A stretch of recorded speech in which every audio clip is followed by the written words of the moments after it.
Hello, this is Jana, and I'm here with another episode of the Dutch Hotel, The Duel, Part 1.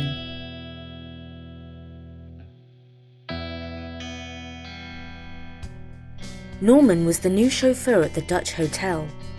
He lovingly cared for the hotel's 3 luxury cars, including a Rolls-Royce Silver Shadow. But he himself didn't own a car.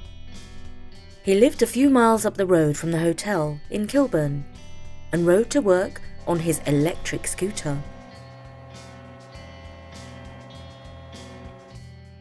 Dave, one of the bellhops, went one better and had an electric skateboard which he used in Hyde Park, where he effortlessly sailed past all the foot-powered skateboarders. Now, as you may know, the Dutch Hotel was managed by Alan and his wife Angeliki. Their 2 children, Yogi and Nafsi, both wanted electric scooters or skateboards for their birthdays, and their mother said, "No, absolutely not," because they were way too dangerous, especially in central London with all the hostile traffic. In fact, strictly speaking, e-scooters weren't yet legal on the roads, not even in the cycle lanes, and certainly not on the pavements. But of course, Norman didn't know about Angeliki's views on electric scooters, and so sometimes he let the kids ride his scooter around the mews at the back of the hotel, which was very quiet, so nothing too terrible could happen there. He did say that they both had to wear their bike helmets though. The surface of the mews wasn't exactly ideal for scooting. It was made of cobbles and it was extra bumpy. But that also made it kind of fun. One day in the holidays, they were particularly pleased because Dave let them try out his electric skateboard. It did take a bit of getting used to, as Nafsi realised when she fell off and grazed her arm. She hoped her mum wouldn't notice when she got back to the apartment at the hotel. While Norman was in the garage polishing the angel on the bonnet of the Rolls, Nafsi and Yogi tried a race to see which was fastest, the skateboard or the scooter. They started at one end of the mews, just under the arch that ran through the building, and Yogi called out, "Get ready! Get set! Go!" And off they went, bumpity-bump over the cobbles, both laughing, with Nafsi on the skateboard in the lead by a nose. As both of them had to slow down before reaching the end of the mews, it was a little difficult to say for sure who had won. So after arguing for a minute or two, they decided to race back up the mews to the arch. Only this time, Yogi was on the skateboard and Nafsi was riding the scooter. When they had swapped vehicles, Yogi looked around and said, "That's odd. Does the mews seem different to you?" "Well, yes, it does," agreed Nafsi. "The door to the garage is green, not white, and somebody's hung some washing up on a line. They like baggy clothes, whoever they are." They rode back up the arch, not racing, but at normal speed. Even before they took a look down the street, they heard the clip-clop of horses' hooves. That wasn't totally unusual. Horses do live in London, but when they went through the arch, they both saw something that they had only seen in a Sherlock Holmes movie. The horse was pulling a 2-wheeled hansom cab, a kind of horse-drawn taxi, and the driver was sitting high up behind the cab wearing a cloak and a broad-brimmed hat to keep the drizzling rain off his face. "Do you know what I'm thinking?" asked Yogi. And Nafsi replied, "Yes, because I'm thinking the same. Nothing is like it usually is. There should be a double yellow line along the road, and there isn't.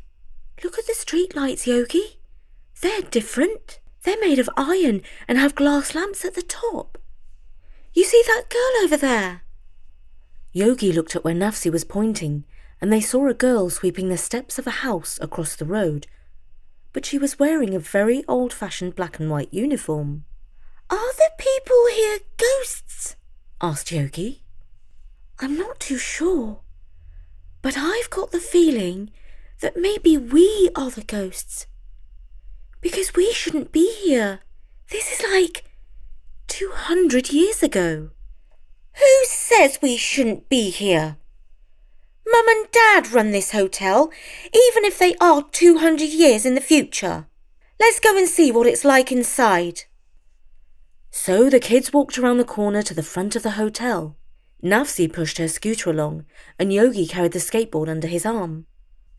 A smart doorman was standing on the steps wearing a red uniform with white pinstripes on his trousers. I know him, said Nafsi right away. He came to our New Year's Eve party. Yeah, loads of ghosts turned up for that, said Yogi. Shall we see if he remembers us? So they went up to the steps of the hotel. Excuse me, sir, said Nafsi. Do you remember meeting us? You were at our New Year's Eve party. The doorman looked down at them. Well, now, if you aren't the most peculiar pair of children I ever did see, he said. Well, we're dressed like this because we're from the future, said Nafsi. And you must know about that because we've seen you in the future. You see, our father Alan and our mother Angeliki are the managers of the Dutch hotel, or at least they will be, in the future. The doorman scratched his head. I really don't understand what in the world you're talking about, he replied. If you don't believe us, just watch this, said Yogi excitedly. Then he put the e-skateboard on the ground, stood on it, and made it go forward before hopping off. See, I bet you've never seen anything like that before, because it hasn't even been invented yet, he declared. Well, no, I can't say I've seen anything like that. Not here in London, anyway. That's because you haven't been to the future yet. But we know that you will because we've already met you at our New Year's Eve party, said Nafsi. Now, you've really got me confused. Step inside and meet Mr. Cooper, who's in charge of the reception. He claims to have visited the future more than once, and there's nothing he likes better than an audience for his tales. The inside of the hotel was surprisingly similar to its future self. In particular, the kids noticed the huge reception desk made out of walnut wood. When they took over the hotel, it was scraped, scuffed, and covered in dust. Their dad had worked for 3 days in his garage to restore the desk to its former glory. As for the room itself, the future builders rescued a small piece of the plaster cornice and ordered copies so that they could return the ceiling to its former glory. The black and white marble floor was no different, all glistening and shiny. Of course, some of the details were different. Candles instead of computer screens shimmered in the corners of the reception. But all in all, the kids saw that their dad and the builders had done a pretty good job of keeping the hotel lobby historically accurate. Mr. Cooper himself stood behind the reception desk. His appearance was not exactly warm and welcoming, as would be required in a modern hotel.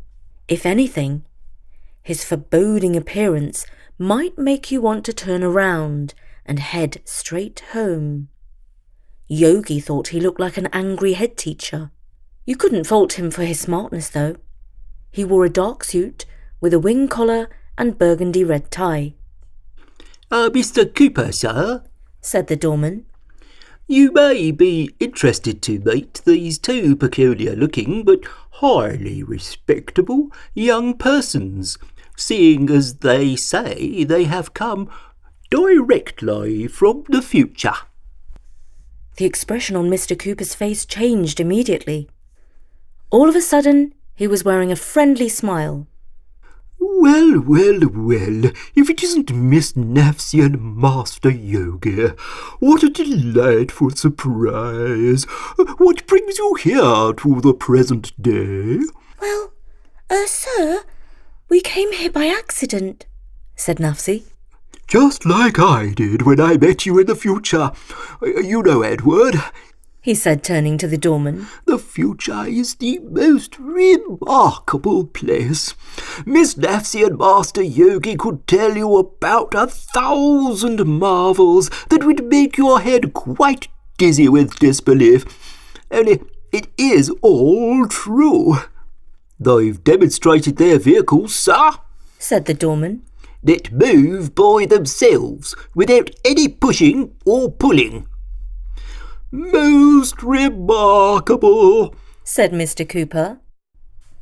Excuse me, sir, said Yogi, but I think this is the first time that we've met you. We've seen Edward the doorman at our New Year's party, only he doesn't remember seeing us. Ah, yes, said Mr. Cooper, tapping the desk. It can get all very confusing. I do believe that when I met you last, you were a little bit taller than you are now. Well, that would explain it, said Nafsi. We only moved into the hotel a few months ago. We're probably going to meet you a bit later. And although we've already met Edward, he hasn't had time to meet us yet. If that makes any sense. Yes, I believe it does, said Mr. Cooper. Well, what can I do for you two? Would you care for some tea and cake? That would be very nice, thank you, said Nafsi. We've had Victoria sponge cake before, but we've never had real Victorian cake. So you're in for a treat, said Mr. Cooper.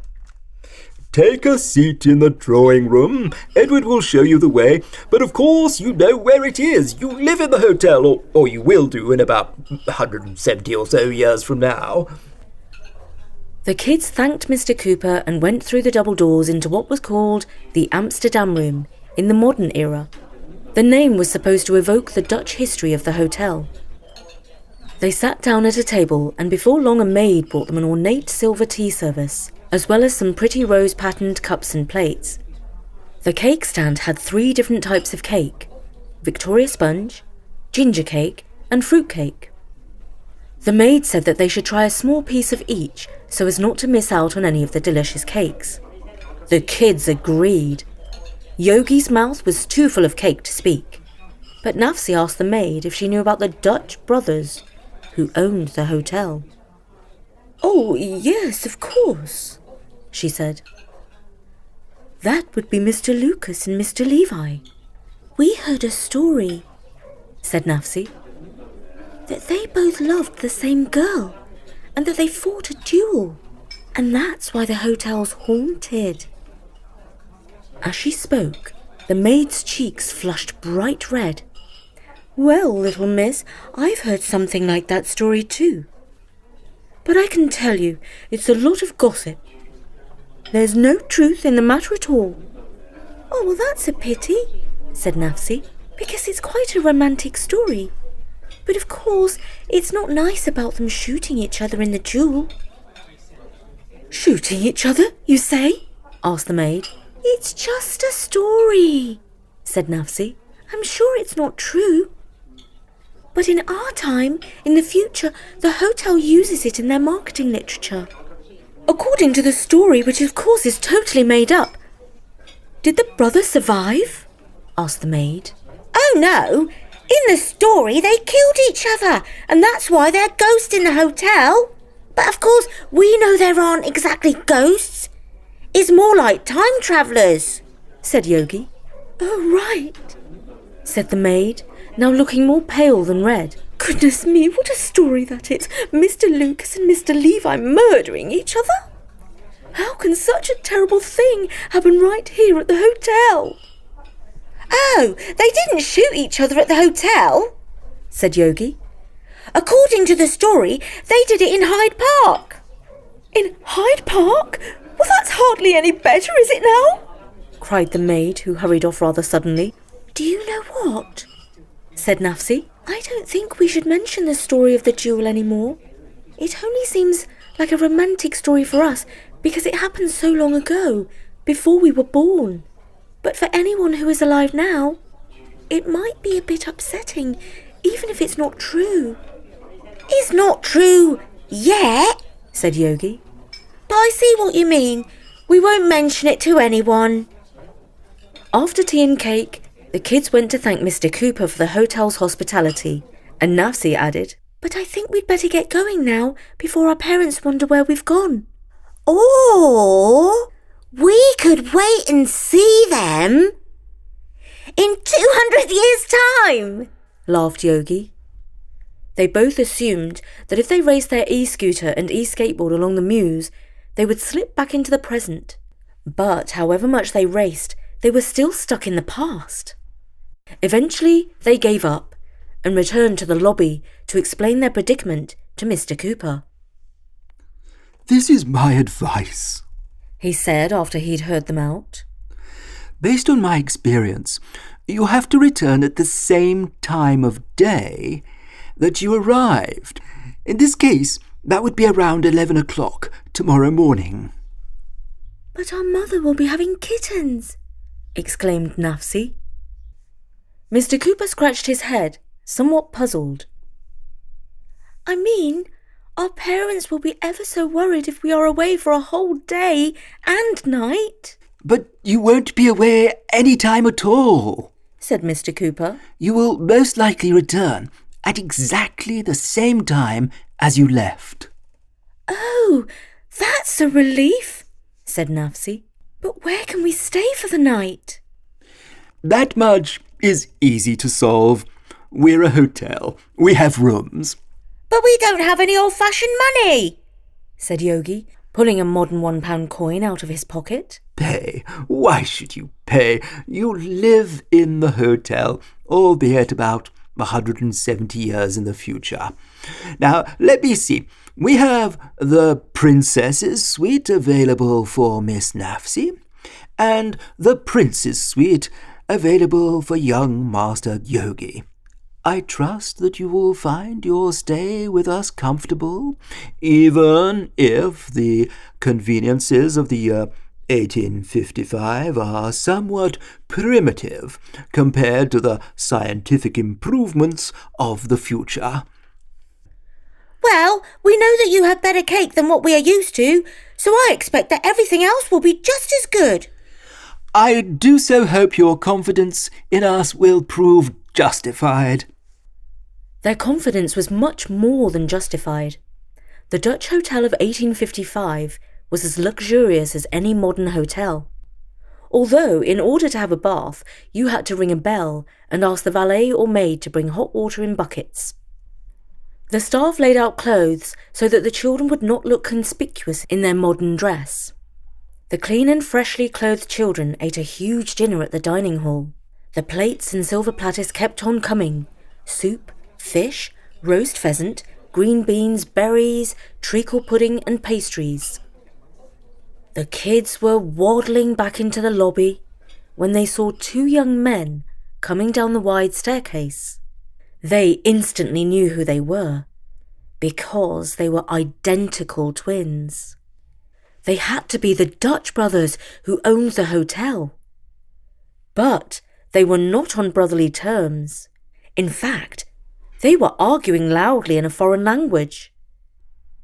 When they reached the ground floor, one of them pushed the other. The one who was pushed grabbed an ink pot off the reception desk and hurled it at the other. His blue coat was covered in ink. Then there followed even more shouting, shoving, and words that were presumably not very polite. It ended up with one of the pair shouting in Cooper! English, Find us pistols and seconds for tomorrow. I shall shoot my brother dead, or I shall take a bullet from him. And that was the first part of The Duel in our series, The Dutch Hotel. Do you think the brothers will shoot each other? Tune in soon to Story Nori to find out.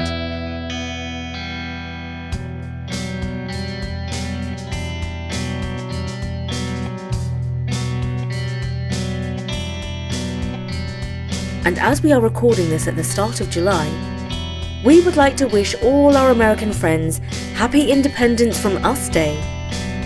We do hope you have a wonderful holiday and find time to listen to some of our stories.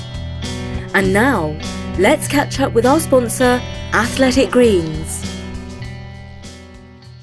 Every day when I return from my early morning walk, I look forward to my favourite drink of the day, AG1 from Athletic Greens. I love it when I open the pack and smell the fruity aroma of the green powder, which I mix with cold water and shake well. It's now very much part of my daily routine. And it's even better because I know it's packed with 75 vitamins, superfoods, minerals, probiotics, and adaptogens for stress, anxiety, and fatigue. AG1 is easy to knock back. I take my drink on an empty stomach and feel settled and ready for the day. I always look forward to my morning drink of AG1. It really is a great way to boost your immune system. So this is perfect for you busy grown-ups in the family. It's time to reclaim your health and arm your immune system with convenient daily nutrition. It's just 1 scoop in a cup of water each morning. That's it. No need for a million different vitamins and supplements to look out for your health. To make it easy, Athletic Greens is going to give you a free 1-year supply of immune-supporting vitamin D and 5 free travel packs with your first purchase. All you have to do is visit athleticgreens.com/story. Again, that is athleticgreens.com/story to take ownership of your health and pick up the ultimate daily nutritional insurance. And now, here's Bertie with a poem for summer. Bed in Summer by Robert Louis Stevenson. In winter I get up at night and dress by the yellow candle light.